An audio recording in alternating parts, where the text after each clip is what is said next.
Hello everyone, what is up? It is me, Ewan, from What Culture Comics, joined as ever by Zoe. And it's time for Watchmen. For the Watchmen. The Watchmen show, although we're on comics, but I mean, it still counts. There's a nice little intersection between the two things. You would hope that if you've read the Watchmen comic, you are aware that in fact there has been an epic season of the show. I was a huge fan, and I'm very upset because I now cease to be a huge fan because it has sort of been nixed. It's been nixed. Well, Nixoned, even. Appropriate themes. So we found out from USA Today that essentially David Lindelof has officially gone on record to say that he doesn't intend to continue the show. So for a while, I think in November 2019, he said that he didn't intend to continue it, but that he thought HBO were going to continue it without him, and that he was very much okay with that. Then the story unfolds that they're not okay with continuing it without him. Casey Cloys said it would be hard to imagine doing it without Damon involved in some way. Wow. Yeah. That's I'm not going to go into the whole, actually I'm going to go into the whole DC Watchmen, rights snafu, the ethical quandary over whether or not they should continue to use the Watchmen license, because the Watchmen TV show is in effect emblematic of DC's own corporate greed, but it is interesting to me the irony here of HBO saying, our creator won't do a sequel to his really good TV show, so we feel as though it would be unethical to continue it without him. It's like, maybe DC should take a leaf out of the HBO people's book, maybe. It's also weird because obviously, I do think there's something interesting in it about how long-lived comic shows can be. Because obviously with films, we've seen that you can make an empire out of it it seems pretty long-lasting at this point. I don't see like the MCU going anywhere in the next 10 years. However, with shows, I haven't really seen a good show that's lasted more than like a season or two. Yeah, for a comic book TV show, yeah, definitely. I think it's interesting here because obviously the Watchmen TV show was so good. We did a bunch of discussions over on it on the main channel talking about how it was one of the best shows of the year. I thought that and Chernobyl are two of the best live-action TV shows I think I've ever seen. I think both were absolutely incredible. And Watchmen in particular stood out to me as someone who really didn't think that, a sequel to Watchmen should be made. It really stood out to me is like, wow, they found a way to justify making a sequel to Watchmen, and it does it in a really, really fantastic way as well. I didn't think it was in the case of Doomsday Clock, where I've never felt as though DC ever justified the use of Alan Moore's characters. I felt that the TV show was looking at what Moore and Gibbons did with their comic, and actually took and applied the lessons of it, the political ideas of talking about Cold War era America, and applying it to contemporary issues and like disinformation and race relations. And I thought it handled them both excellently. Well, this is very much my concern with it, is that it's clearly not necessarily about quality, but rather who's manning the ship, which I do think has some worrying implications, because these shows aren't ever going to be run by just one person. You can't have just like one dude being like, and then I did 5 series of The Watchmen. It's not Friends. You can't just have one guy produce Netflix did bin Mindhunter yesterday because David Fincher didn't want to come back. It's been... These one men they all have powers, Zoe. I suppose it's a shame to me, because although I was 50-50 about a season 2 of Watchmen, because it was so good that I was like, can a season be as good again? It is a shame because there's a lot of ways they could have gone with it where it wouldn't have necessarily mattered that Lindelof wasn't in charge.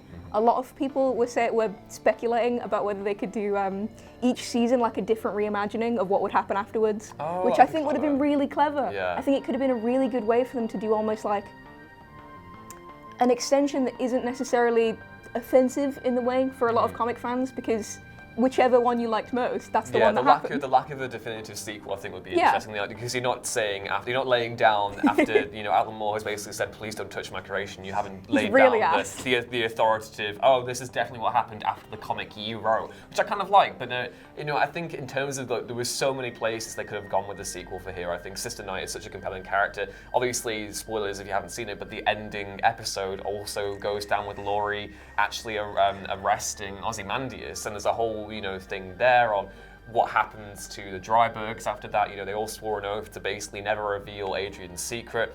And I feel as though that's a particularly great angle to go with. You could have a whole, almost make it a courtroom drama, have a whole thing where you've got people, like a big old inquiry about, Ozymandias and his relation in terms of undermining US democracy, because he effectively installs Robert Redford as the next president and stuff. So there's so many different angles you could have gone with that. You probably could have made a good half a season out of just Dryberg being like, still in prison, guys. Am I getting out or am I just here now?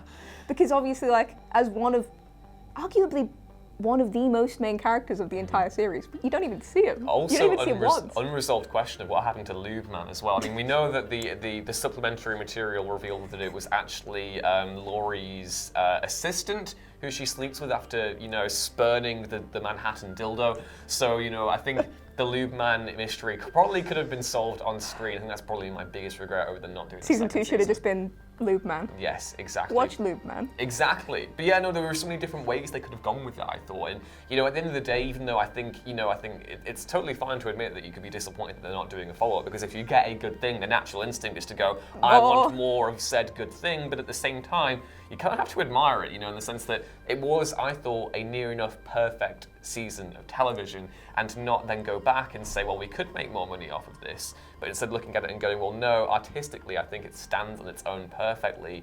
Let's just leave it alone and let it, kind of do its own thing. I do think part of it, the minute I was like, oh, Lindelof, didn't he do Lost? Mm-hmm. I was like, is that part of this? Like, oh, I made this perfect thing. Mm-hmm. And I know what happened the last time I extended a perfect thing. Oh. So that's going to stay where it is. You're saying there's regret. I'm saying there's knowledge of a past and a willingness to not make those mistakes in the future. It's a mixed one, because obviously, although it does end on a cliffhanger, those cliffhangers, it's not as though we've ever had a show or a film that doesn't purposefully end on a cliffhanger. I mean, the original Watchmen ended on a cliffhanger. Exactly. And I think as though it's a great spiritual following to that conclusion. If you're going to make as respectful a continuation of Watchmen as you can, which, let's face it, you can't, because Alan Moore was effectively very transparent about the fact that he feels as though people are, using his creations. I feel as though that was probably the best way you could have done it. And again, I find it really interesting going back into that irony of HBO having this whole thing and saying, well, we're going to respect our creators' wishes not to continue this thing. Whereas if you look at DC, I imagine we'll probably be 5 years now from Watchmen babies and V for Vacation, because that's probably going to happen. And yeah, I don't know, in terms of contrasting this with Doomsday Clock, because we are a comic channel at the end of the day, how do you feel about the Watchmen characters being utilised? 2019 was a very, very big year for this property, for better or for worse. I guess my thing about it is, although I genuinely enjoyed all the Watchmen-centric content that came out, I'm aware that it stands in an area of controversy, and I'm also aware that because all of it did so well, there's only going to be more. And I do worry very much about an oversaturation of it, because the graphic novel was the best, and the graphic novel will always be the best part of all of it. So it's like, please don't ruin it. My big anxiety here would potentially be DC looking at what the sequel series did, not Doomsday Clock, but the actual HBO TV show, and looking in that going, well, maybe we can make comics that explain the before what happened to that and the after what happened to that, and that would be my concern. I think there's definitely, complete scope to tell more stories in that particular interpretation of what happened after Maureen Gibbons' comic. But again, the ethical quandary of it all kind of is really impossible for me to look past. And that might even be a little bit hypocritical, given I've just spent, 6 months waxing lyrical about how good, the TV show is. But I think there is a certain point where the excess of exploitation gets a little bit too nauseating to stomach. Well, I've wondered this. Do you think it's a thing about respect? Because with Watchmen, I very much felt like all of the source material had been looked at and been very much thought about, it had genuinely been considered right, if I was Alan Moore and I'd wanted to create a sequel, although he very much did not, what would I have done with it? How can I extend these characters without doing them a disservice? Whereas a lot of other stuff, maybe... What would happen if Dr. Manhattan and Superman punched each other? that is the blurb for the final episode of Doomsday Clock, but that's fine. That is my big concern, is that the more we do, the less it's about oh, this thing was great, and the more it's we can get big bucks out of this blue naked man. Yeah, I mean, everyone could, I believe, but it's one of those things where I look at the sequel and I feel as though it was the sequel, TV show rather, and I look at it and I go, I think that is a perfect way to continue that show. You're not necessarily contradicting, I feel, any of the main beats from Moore's comic. You're actually going further and retroactively adding what I would consider to be a blind spot of Moore's comic, given that he approached, this satire of American comics and American culture during the Cold War from an outsider's perspective as someone who was British, and actually giving that to American creators and American creators of color in particular, and looking at the stuff that they felt that Moore overlooked. And I think also the show does that really well. Whereas if you look at something like Doomsday Clock, I feel as though it didn't necessarily justify it as much as the show. And the thing is, and this is a really sad indictment of how I feel about DC at the moment, I could definitely see DC doing a Doomsday Clock sequel further down the line, and it's kind of sad to me that HBO have more restraint over Moore's work than the publisher that, literally, gave Watchmen a home to begin with. On the plus side, someone does. On the plus side, someone does. That is a minor modicum of hope. But yeah, please let us know what you think about the Watchmen sequel series season 2 being canon, because Damon Lindelof doesn't want to come back, and HBO respected their wishes too. That's quite nice. If you like, share, and subscribe, and head back on over to whatculture.com/comics for more news, lists, and articles like this every day. You can follow me on Twitter at Ewan Runes. Thanks. You follow Zoe on Twitter at Zemascal. And we'll see you next time. Bye. Bye.